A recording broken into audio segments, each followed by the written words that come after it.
Goodwill. Here with Jimmy Toscano and Bobby Manning. Guys, Celtics Sixers, the recent budding rivalry, the matchup that fans definitely wanted to see, and a lot easier for the Celtics now with Ben Simmons out of the way. Is this the best matchup possible for the C's? For certain. And budding, this is a full-blown rivalry at this point after the last couple of years. This matchup's awesome. Like, old heads love it because of the 80s. Like, our boss, Nick Gelso, there's a lot of history there. We got the young version from a couple of years ago, the series and the confetti and all that stuff. Like, this is fun. I still think it's a challenge because there's still size. There's still a superstar on the other side in Joel Embiid who's going to challenge the Celtics. And it's a series that could get under their skin a little bit. It's not like Indiana last year where they just breeze through it. And the Celtics might breeze through this one too without Simmons. Who knows? But there'll be tensions each game along the way. And I don't think any win individually will be easy still without Simmons even.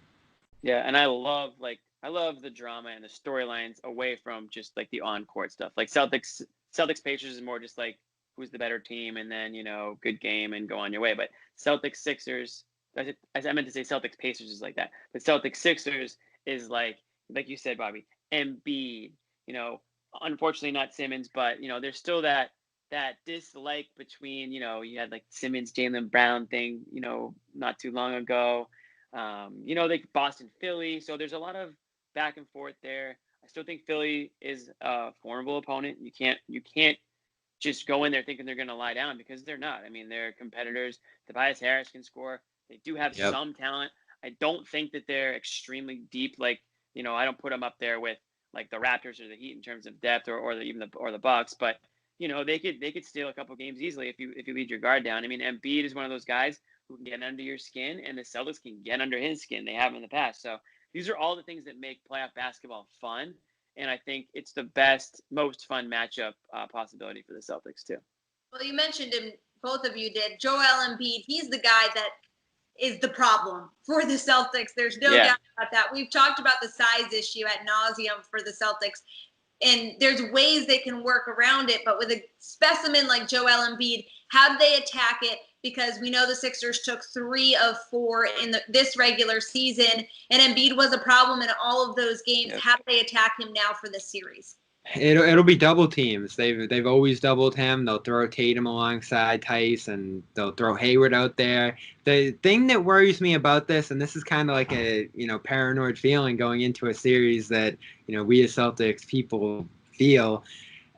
Do other guys break out now that Simmons is gone, like a Furkan Korkmaz or some of the other shooters that they have deeper on this bench? Now that you have just Embiid out there, and I guess Horford will be out there too, but that's a guy who can shoot where Simmons, as we all know, can't. Is the floor going to be more spaced out? Can Embiid kill them more out of those double teams? I saw a stat that Embiid's passing better out of double teams this year with Simmons inactive. So those are things to look for. Simmons kills the Celtics. He always has. He's a tough matchup for them.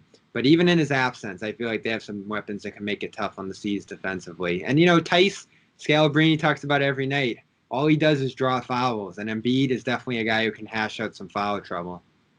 Yeah, I mean, the key will be getting Embiid in foul trouble, right? I mean, because he is essentially, it's going to come down to him. With Simmons out, they're only going to go as far as Embiid's going to take them. Now, he has done extreme amount of damage against the Celtics, but I don't think that it's like a Buck situation where I don't think the Sixers are deep enough where if you take Embiid out, they're not going to beat you. They don't have enough talent to beat you. I mean, I am interested to see how Al Horford does against his old Playoff team. Horford, exactly. First year in Philly.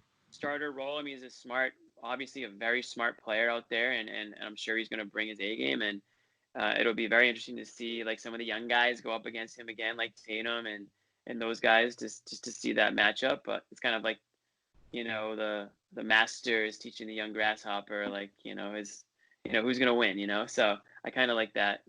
But we'll see. It'll be fun. We'll continue to preview this matchup ahead of the start of the NBA playoffs next Monday. So be sure to check out all of our Celtics content on our website at clnsmedia.com and subscribe to our YouTube channel over at Celtics All Access.